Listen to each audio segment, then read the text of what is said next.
Olá, é com muito prazer que eu quero convidar você então a assistir o nosso primeiro estudo chamado Deus em Tempos de Crise. E hoje nós vamos olhar para a crise mais geral e eu vou chamar ela da crise das incertezas da vida. O nosso pano de fundo então vai ser 2 Crônicas 29 a 32. Eu quero convidá-lo a depois meditar nesse texto, preparando o coração para então tudo o que estava acontecendo ali ao redor. E hoje nós vamos olhar então um pouquinho para esse cenário de incerteza na vida de um homem, na vida do profeta Isaías. E nós vivemos, queridos, em tempos de crise. E a crise não é uma surpresa, basta nós nascermos para nós percebermos que a crise, elas vêm, elas vão em nossa vida. Eu lembro quando fui para o hospital, era papai de primeira viagem, era o meu primeiro filhinho que estava nascendo e a gente esperava que fosse tudo bem, só que no meio do trabalho de parto o bebê não nascia e eu comecei a ficar preocupado. Afinal, o meu primeiro filhinho, eu não sabia como que ia ser e passamos horas ali e o médico então ele falou uma coisa que me deixou um pouquinho preocupado. Falou: Carol, é a última chance que a gente tem agora para esse menino nascer. Ele naquele momento, então a gente fez todo o esforço e o neném nasceu. E a gente como pai fica esperando ali, né? Uau, vamos ver o choro. Passou 10 segundos, passou 20 segundos, passou quase um minuto e eu não tinha ouvido ainda o choro do meu filhinho. E o pediatra estava ali: doutor, me passa o bebê, eu preciso do bebê, eu quero o bebê agora. E o médico entregou o bebê, ele levou o bebê para dentro e lá no finalzinho, depois de todo esse tempo, eu vi um chorinho bem pequenininho, quase nada. E eu falei: uau, nasceu meu filho. E apesar da dor de parto ser algo terrível, eu senti um pouquinho ali também que a vida é um processo duro, um processo difícil. E eu fui o primeiro a olhar para o meu filhinho lá, agora todo enroladinho, com aquela cara toda amassada, e eu vi ele tentando respirar, ele tentando puxar o ar. Eu falei: uau, bem-vindo ao mundo, filhão, bem-vindo ao mundo. A partir de agora a gente vai ter que puxar o ar, a gente vai ter que enfrentar a vida. Eu não sei quanto tempo de vida você vai ter, mas nós vamos ter que enfrentá-la. Eu espero que nós possamos fazer isso de duas maneiras. Possamos fazer isso em primeiro lugar com Deus, e nós possamos fazer isso juntos. E agora sim que nós temos andado. Queridos, esse é só uma pequena ponta da crise enorme que a gente vive no mundo, de uma crise que está instalada e que tem as suas causas e que tem as suas razões. E nós, então, vivemos nesses tempos de crise. E no Brasil, nos últimos anos, a palavra crise não sai do nosso vocabulário. Nós falamos de crise a todo momento. É crise econômica, é crise na saúde, é crise na educação, é crise governamental. E, meus amados, nós precisamos, então, olhar essas coisas não numa perspectiva humana, porque as crises vão continuar chegando, elas vão continuar indo embora também. Mas a gente precisa olhar para aquele que não fica surpreso nos momentos de crise. E agora que vivemos nessa época de confinamento, estamos passando pelo coronavírus, as pessoas estão em casa sem saber muito o que vai acontecer. Eu quero te dizer que existe alguém tremendo, o Criador de todas as coisas, que conhece tudo, inclusive o nosso coração e as nossas próprias vidas. Alguém que não está surpreso com toda esta crise que vivemos, este é Deus. Não é uma surpresa. E eu sei que não é uma surpresa porque Ele já nos deixou isso escrito. Nós não sabemos todos os detalhes, nós não podemos saber quando essas coisas vão acontecer, mas nós conhecemos o final da história e quando olhamos para as duas últimas páginas da Bíblia, nós podemos saber que tudo vai acabar bem no final para aqueles que confiam em Deus, para aqueles que andam com Deus, para aqueles que têm Cristo em suas vidas. Eu quero convidá-lo então a olhar nessa perspectiva, na perspectiva de Deus, como Deus olha, encontrando Deus em tempos de crise. Deus não está alheio, Ele está aqui. E no trecho bíblico que nós vamos estudar hoje, nós veremos o homem, o profeta Isaías, que viveu em um tempo de enorme crise. Vamos abrir nossas Bíblias para lá, para Isaías. Vamos lá, você pode deixar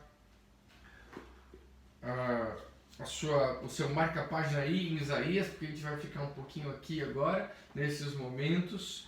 Isaías, o profeta, viveu nesta época de incertezas. Quando a gente olha o início do livro, se você chegou lá no capítulo 1, a gente tem a ideia o seguinte, está escrito no capítulo 1, no versículo 1, visão de Isaías, filho de Amós, que ele teve a respeito de Judá e Jerusalém nos dias de Uzias, Jotão, Acás, Ezequias, reis de Judá.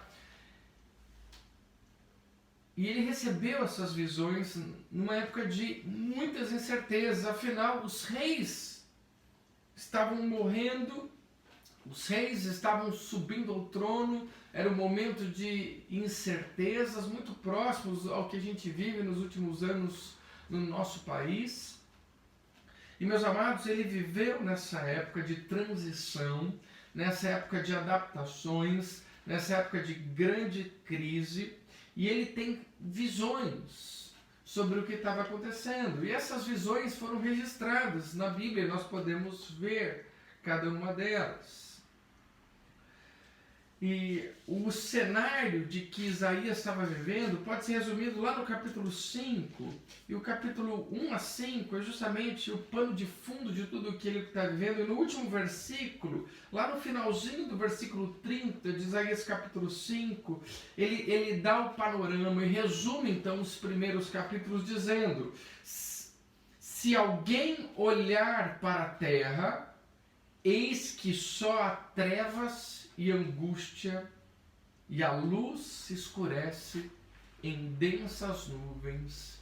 E esse é o resumo, então, pano de fundo da situação que Isaías se encontrava. E no meio de guerras que presenciou, de um cenário político instável, da possibilidade real de morte, Deus abre os olhos para que Isaías veja. E o que Isaías vê? Isaías vê um problema um pouquinho mais profundo. Ele olha as crises ao redor e ele consegue enxergar aquilo que realmente está causando toda essa bagunça. E ele tem então a primeira visão, uma visão do caos. Ele olha para o cenário e não vê nenhuma perspectiva, ele vê um cenário caótico à sua frente. E o que ele vê? O que seria um caos? O que seria terrível? Qual seria o pior cenário?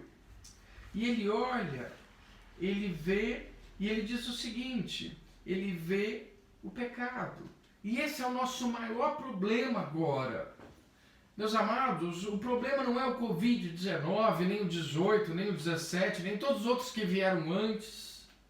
Há um problema maior, que não é momentâneo, que não é passageiro e que ele tem consequências eternas na vida das pessoas, que é o pecado. Talvez você morra por influenza ou Covid, coronavírus. Talvez você sobreviva. Mas onde você vai passar a eternidade é realmente a questão mais importante. E que Isaías pauta aqui. Isaías não fica discutindo os pormenores, ele vai direto na raiz. E ele então denuncia uma nação contaminada. No capítulo 1 de Isaías, ele começa dizendo o seguinte, nos versículos 4 e 5, ele diz: ai desta nação pecaminosa, povo carregado de iniquidade, raça de malignos, filhos corruptores, abandonaram o Senhor, blasfemaram do Santo de Israel, voltaram para trás.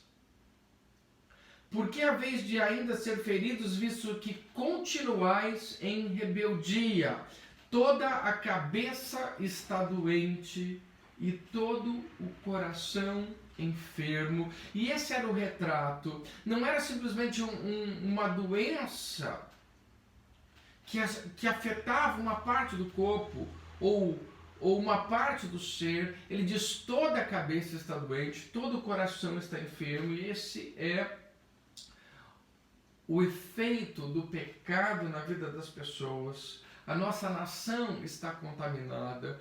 Nós temos pecado contra o Senhor. Nós somos aqueles que continuamos em rebeldia. Nós somos aqueles que blasfemam do nome de Deus, que voltam para trás. Nós somos um povo que muitas vezes deixam Deus por outras coisas, não se importam com a vontade de Deus, e agora está todo comovido por uma doença que sim pode matar e que você deve tomar todos os cuidados, mas que nunca se preocupou com o pecado.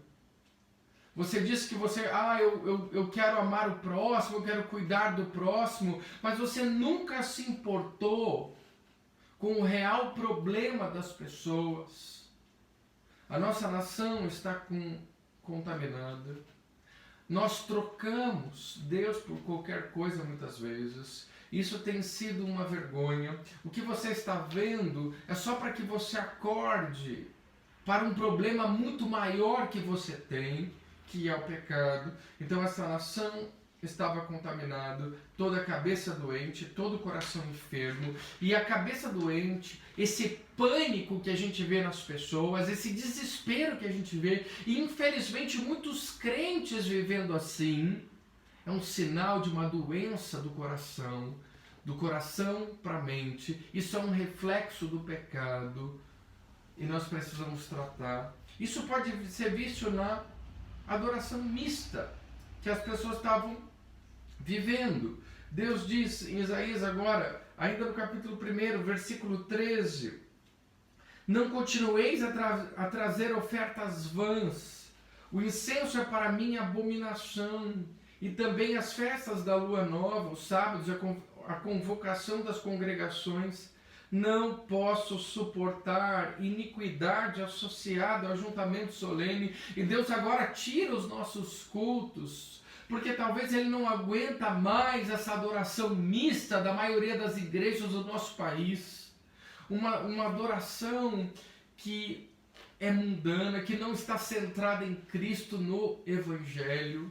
Meus amados, é um momento de chorarmos e nos entristecermos. Agora, o que acontece é que em vez de nos voltarmos para Deus em contrição, em arrependimento, em humilhação diante desse Deus, não.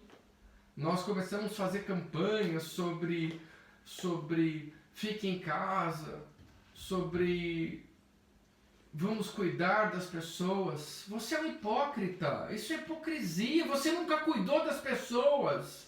Você nunca esteve nem aí para elas. Ontem morreram 30 mil pessoas de fome no mundo. O que você fez? Você não fez nada.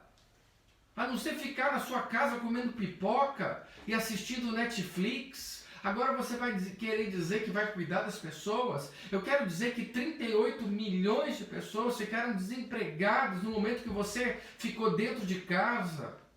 Pessoas que têm trabalho informal. Agora você não, você está aí porque você tem as coisas, né? Você tem como se manter. Eu quero saber quando essa crise acabar, se você vai continuar se importando com as pessoas como você diz que está se importando agora. Fique em casa não ajuda. Não ajuda a resolver o problema real. Nós devemos ficar, sim. Eu não estou dizendo que não devemos ter um isolamento horizontal seguido de um isolamento vertical, não. Eu achei que foi muito bom. Mas eu quero tratar aqui do seu problema que é maior, do seu problema que é a sua hipocrisia que você vive. Então não venha me dizer que você ama o próximo, se quando essa crise acabar, você voltar a viver a sua vida medíocre que você sempre viveu. Eu não suporto as pessoas que vêm dizer que estão cuidando das outras. Elas nunca oraram pela salvação dos incrédulos. Nunca se colocaram diariamente orando, implorando para que Deus salve a vida das pessoas. Eles nunca testemunharam semanalmente nas oportunidades que Deus dá. Uma, porque não tem testemunho para isso. E nunca contribuíram para missões mensalmente.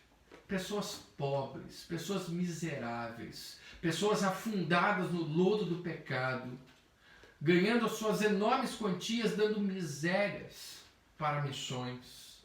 Não. A nossa adoração mista, Deus não suporta. Por mais que você vá todos os domingos na igreja, Deus diz para você, eu não posso suportar iniquidade associada ao ajuntamento solene. Quando essa crise acabar, eu quero te dizer, Deus vai cobrar de você. Você pensa, talvez, nossa, mas agora eu vou voltar à minha vidinha, eu vou voltar para os meus intramuros, eu vou voltar para as minhas atividades normais.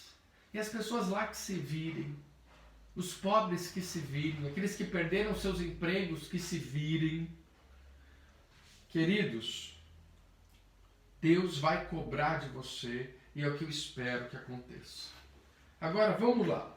Isso você vai ter que se entender com Deus. Nós vamos continuar aqui o nosso texto e ainda agora, depois desse resumão do caos que eles estavam vivendo, nós vamos olhar um pouquinho para a visão de Isaías. E agora lá no capítulo 6, olha o que acontece aqui no capítulo 6.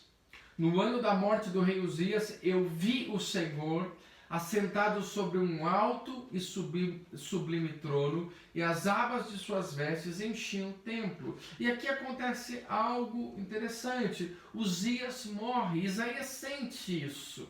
A morte agora chega até bem perto de Isaías. O rei Uzias, que era leproso, por ter desprezado a santidade de Deus no final da sua vida, foi um bom rei, foi um rei que temia o Senhor. E, meus amados, agora nós não sabíamos quem iria subir ao trono. E talvez Isaías soubesse, não olhasse com bons olhos, o rei Acaz, um rei extremamente perverso na história de Israel, que então agora subiria ao trono. E é nesse cenário de morte que então Isaías agora tem a visão, não mais do caos, agora ele tem a visão de Deus. Eu vi o Senhor, isso muda a vida dele, isso tem que mudar a nossa vida. A gente pode até olhar para o caos, e nós estamos diante dele hoje, mas olha para cima, vamos começar a olhar para o Deus que está acima de todas as coisas, e ele teve essa visão de Deus. O que ele vê? Ele vê um Deus soberano. Deus então está assentado no seu trono. No final das contas, apesar do rei que liderava a nação ter morrido, o rei verdadeiro, o governante de todas as coisas é Deus, que está sentado no seu sublime trono, acima de todos os outros tronos, está ali Deus. Deus não está indiferente, Deus tem um plano de restauração. E lembra, o verdadeiro problema não é o caos à nossa volta, mas é o caos que origina isso, é o pecado que está destruindo e fazendo que a miséria chegue às nossas vidas. E a visão de Deus mostra que Deus vem justamente para resolver este problema maior, que é, então, o problema do pecado. Deus tem um plano de restauração, e no capítulo 1 de Isaías ele vai tratar disso. Ele chama o seu povo e diz: vinde, pois, e arrazoemos, diz o Senhor. Ele está chamando você para conversar, ele diz: olha para mim, olha o que eu posso fazer por você. Ainda que os vossos pecados sejam como escarlata, Ainda que sejam vermelhos como o carmesim, se tornarão como a lã. Ele está dizendo, eu posso cuidar de vocês. Não importa o tamanho do pecado, não importa o que aconteceu, o Senhor pode cuidar de nós. O Senhor está sentado no trono, Ele não está diferente e Ele tem um plano de restauração. Ele pode restaurar as nossas vidas. Mas o versículo 20, ele continua dizendo, mas se recusardes e fordes rebeldes, sereis devorados à espada, porque a boca do Senhor o disse. No momento também que nós escolhemos dar as costas para o Senhor, nós então vamos estar à nossa própria conta, e aí o que nós vemos hoje é esse desespero, esse pânico que vivemos em nosso país, e especialmente na vida de muitos daqueles que se dizem cristãos. Então, Isaías olha, ele vê um Deus soberano, e meus amados, Deus sempre esteve presente nas crises. Lá em Gênesis capítulo 1, verso 2, lá quando ele cria todas as coisas, e logo na sequência, em Gênesis capítulo 2 e 3, quando o homem então cai ali, e o caos se instala, Deus estava ali para restaurar aquelas pessoas, e Deus sempre esteve presente no caos que fica em nosso redor. Então nós vamos olhar para esse Deus soberano, esse Deus também que é digno. No capítulo 6, versículo 3, ele diz assim, clamavam uns para os outros, dizendo, Santo, Santo, Santo é o Senhor dos exércitos, toda a terra está cheia da sua glória. Queridos e amados, esse Deus é santo, santo, santo. Isso quer dizer que ele não conhece o pecado, isso quer dizer que ele não é culpado pelo mal. O mal sim existe, e eu posso dizer que o mal é produto da desobediência humana, mas, independente das circunstâncias, elas não podem alterar a realidade que Jesus é o Senhor e Salvador, e dentro do plano de Deus que contempla o mal, pois Deus não foi pego de surpresa quando o homem pecou. Deus já sabia, ele também já tinha o seu plano de restauração, e ele sempre tem. A gente poderia olhar outras passagens como Abacuque, capítulo 3, como Neemias, capítulo 8. Deus está nele restaurar. E como ele vai fazer isso? Ele vai fazer isso pessoalmente. Ele não vai mandar recado, não. Deus é um Deus pessoal. Porque o texto diz, toda a terra está cheia da sua glória, e nós podemos contemplar essa visão de Deus, nós podemos olhar para Deus. Mas por que no meio desse caos todo, por que no meio dessa pandemia de coronavírus, as pessoas não olham para Deus? Porque quando nós olhamos para Deus, a gente vai ter a terceira visão de Isaías aqui, que é a visão de nós mesmos. Nós não queremos olhar para Deus, nós queremos e preferimos muitas vezes os paliativos. Não, vamos ajudar as pessoas, vamos fazer isso por elas, vamos fazer isso, porque quando é mais fácil fazer essas coisas, é aliviar minha consciência e não precisar olhar para o meu pecado. Então, se olharmos para Deus, nós vamos ter esta visão de nós mesmos. E é isso que nós precisamos encarar. Nós vamos ter a visão de nós mesmos. Quando a luz de Deus brilha, nós vamos enxergar exatamente isso. Nós somos os pecadores e o nosso Deus é um Deus santo. Isaías aqui no nosso texto, ele tem então a visão dele mesmo. Quando ele olha para Deus, o que ele enxerga? Olha o versículo 4. As bases do limiar se moveram à voz do que clamava, e a casa se encheu de fumaça. Então disse eu, ai de mim, estou perdido, porque sou homem de lábios impuros, habito no meio de um povo de impuros lábios, e os meus olhos viram o Rei, o Senhor dos exércitos.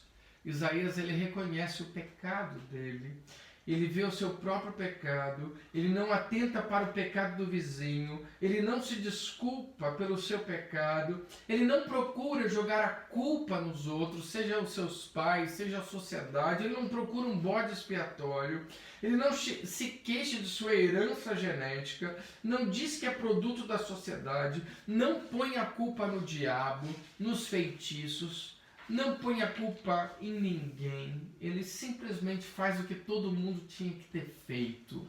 Ele reconhece os seus pecados. Quando essa crise do coronavírus começou, logicamente eu procurei o Senhor. Eu já tenho vida cristã suficiente para saber que é para lá que eu vou. Independente se eu vou sobreviver, se eu vou morrer, independente do que vai acontecer, eu vou estar com o Senhor. O máximo que a morte consegue fazer comigo é me entregar nos braços de Jesus Cristo. Então, eu já fui para lá. Eu falei, Senhor, está acontecendo isso, eu estou muito triste por não poder adorar o Senhor como o Senhor me ordena na Escritura, como igreja de Deus, como povo congregado em comunhão, diante da Tua palavra, das Tuas ordenanças. E eu fiquei profundamente triste com isso. Mas ao mesmo tempo, Deus foi me mostrando para mim, Ari, você está preocupado com isso, mas e as almas que se perdem? Será que você não esfriou? Há quanto tempo que você não ora por aqueles que não têm Cristo? Como você deveria orar? Orações esporádicas aqui e acolá, ou dominicais. Por que você não ora todos os dias por ele? Por que você não testemunha com mais coragem?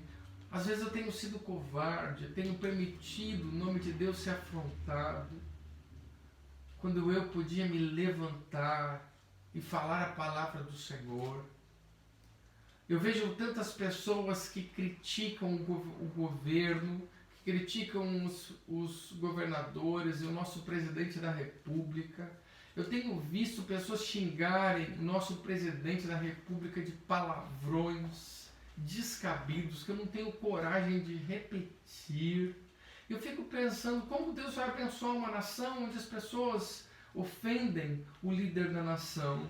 Eu falei, não, o que Deus quer que eu faça? Eu falei, olha, eu não vou reclamar, eu vou orar pelo nosso presidente. Eu clamei pela salvação dele. Eu clamei para que Deus desse sabedoria e graça para ele. Eu clamei para que Deus desse inteligência e discernimento para ele. E meus amados, eu sei de uma coisa: muito pode por sua eficácia a súplica do justo.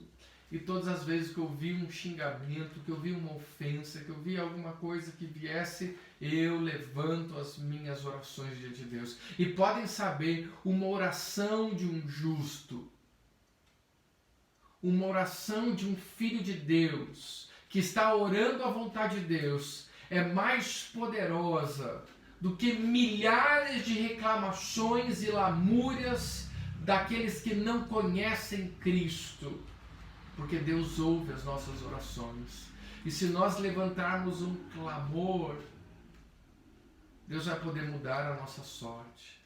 Nós vamos fazer isso de uma forma verdadeira, olhando para nós, para o nosso pecado, mudando as estruturas da nossa vida e se voltando para Deus. Isaías então confessa o seu pecado. Ele sabe que não pode subsistir diante de Deus na base de seus próprios méritos e clama por misericórdia. A santidade e a luz da glória de Deus revelam a perversidade do coração. Ele assume então os seus pecados, ele assume a sua responsabilidade, ele reconhece a sua culpa, e esse é o primeiro passo que devemos dar. Se queremos lidar com a crise das incertezas da vida, não comece por fora, comece por dentro, comece lidando com a sua própria crise, comece lidando com o seu próprio pecado, porque a cura começa com a confissão do próprio pecado. Não queira resolver o problema dos outros, tira a trave primeiro do seu olho, não queira resolver os problemas do mundo, não queira resolver os problemas da igreja se você não tem coragem de tratar o seu próprio pecado. Chega de hipocrisia, Chega de você dar soluções mágicas para resolver o problema do Brasil. Quando você não quer tratar das suas mentiras, da sua hipocrisia, dos seus pecados, do seu egoísmo, da sua miséria diante de Deus. Não precisa mudar isso. A cura começa e o que ele promete é purificação. Deus não abandona o homem à própria sorte. Ele sobrevém na história provendo salvação. E é o que ele vai continuar dizendo nos versículos 6 e 7. Então um dos serafins voou para mim, trazendo na mão uma brasa viva que tirara do altar com uma tenaz. Com a brasa tocou a minha boca e disse: eis que ela tocou os teus lábios. A tua iniquidade foi tirada e perdoado foi o teu pecado. E é isso que tem que acontecer conosco. Purificação. Deus não abandona o homem à própria sorte, mas provém na história promovendo salvação. Eu sou grato por isso. É isso que tem que acontecer com o nosso povo, é isso que tem que acontecer com a nossa igreja. Eu estou implorando para que isso aconteça, para que nós possamos ter ou arrebatamento, ou um avivamento, mas nós não vamos sair dessa crise, meus irmãos, neutros. Ou nós vamos dar as costas para Deus, ou nós vamos para Ele. E eu espero que ou Cristo volte, ou a gente possa passar por um enorme avivamento na nossa igreja. Que essa história de se importar com os outros possa tomar uma dimensão real na vida de vários de vocês, na vida da maioria de vocês. E aí, só assim que nós vamos ter um senso de missão. Sabe por que missões é tão fraco na nossa igreja? Sabe por que evangelismo é tão pobre na nossa igreja? Porque nós não temos coragem de olhar para esse Deus. Porque quando olhamos para Deus, nós vamos ter a visão de nós mesmos, essa visão desagradável. E nós aí vamos passar a viver exatamente o que Ele nos pede, que é a vontade dEle. E, amados, deixa eu voltar aqui para os versículos 6 para o versículo 8, no nosso texto. Ele diz, versículo 8, depois disso ouvi a voz do Senhor que dizia: a quem enviarei e quem há de ir por nós? Disse eu: eis-me aqui, envia-me a mim. E é exatamente isso que eu quero que aconteça, na medida que a gente olha para o caos e que faz parte da nossa vida, na medida que nós também temos a visão de Deus e vamos para a direção dEle, para buscar a vontade dEle e a presença dEle, olhar para o nosso pecado, nós vamos então fazer a vontade de Deus. E essa vontade de Deus, é o que eu vou chamar aqui de missão, é cumprir o nosso propósito, fazer aquilo que realmente importa nessa vida. Precisamos ter o cuidado com a mentalidade utilitarista e egoísta que visa o benefício pessoal, o que eu posso ganhar, o que eu posso fazer para ter reconhecimento. E, queridos, precisamos parar com esse tipo de visão utilitarista na igreja. Nós só temos essa visão porque ainda não entendemos o nosso pecado, porque não entendemos a salvação. E por que não entendemos a salvação? Queridos, Deus nos salvou do inferno por toda a eternidade. Por que então vivemos de forma tão intensa para as coisas desse mundo? Pare de pensar que a igreja é supermercado. Pare de querer cupons espirituais para dar upgrades na sua vida. Pare com esta vergonha, comece a servir a Deus de verdade, comece a implorar pela graça de Deus e ser um seguidor verdadeiro de Jesus Cristo. Meus amados, nós podemos buscar a santidade de Deus e ver a glória de Deus. É isso que ele está dizendo aqui no nosso texto. Não estou dizendo que isso é o mais fácil, mas estou dizendo que isso é possível. Deus está dizendo: eu me revelo. Esse caos é para que você olhe para mim. Eu ponho esse caos para que você olhe para mim, para que você tenha uma visão correta de você mesmo, para que você possa viver na minha presença e fazer a minha vontade, que é o melhor para você. Mas talvez você não queira. Dê as costas para Deus, vá embora. Vá para lá, Ele não está te impedindo de fazer isso. Ele sabe exatamente aqueles que vão fazê-lo. E não sou eu que vou mudar essa história. Mas para você que é sensível à voz de Deus, nós podemos buscar a santidade de Deus, experimentar a purificação dos pecados. Nós somos aqueles que foram perdoados por Cristo. E eu sou grato por esta graça de poder viver para Deus nas incertezas e no caos que está a nossa vida. Podemos buscar a santidade de Deus e servir a Deus, independente das incertezas e das circunstâncias. Nós vamos viver de um caos até o outro, enquanto Cristo não voltar, enquanto Deus não colocar o ponto final na história. Nós vamos continuar vivendo o caos. O coronavírus não é o primeiro, H1N1 foi terrível também, outros vêm, você tem a AIDS em 1980, você tem tantas calamidades, você tem tantas pessoas morrendo, o caos está aí. O que você vai fazer com ele? Olhe para Deus. Busque o Senhor. Ele vai se revelar para você, porque toda a terra está cheia da sua glória. Ele vai se mostrar para você. No momento que ele se mostrar, não tenha medo. Vai até ele. Encare o seu real problema, que são os pecados. Encare os seus pecados diante de um Deus santo. Permita ele purificar a sua vida. Permita ele transformar a sua vida. Permita ele mudar o propósito da sua vida. E que você compreenda a vontade de Deus e passe a viver não mais em pânico, não mais em desespero, mas usando a sua vida para a honra e glória daquele que te salvou, o Senhor Jesus Cristo. Deus abençoe a cada um de vocês. Eu espero ver você no nosso próximo sermão, a crise de esperar na fila. E nós vamos falar sobre esse tempo de espera. Talvez você já está em casa há quase 2 semanas. E esse momento é importante para nós, saber como Deus pode trabalhar em nossas vidas no momento que nós estamos esperando. Deus abençoe você. Um grande abraço. Vamos orar. Querido Deus, abençoa tua palavra, ó Deus, em nossos corações. Que ela fale as nossas vidas e que o Senhor seja glorificado, como o Senhor foi glorificado na vida do teu servo Isaías. E nós te louvamos. Em nome de Cristo Jesus. Amém.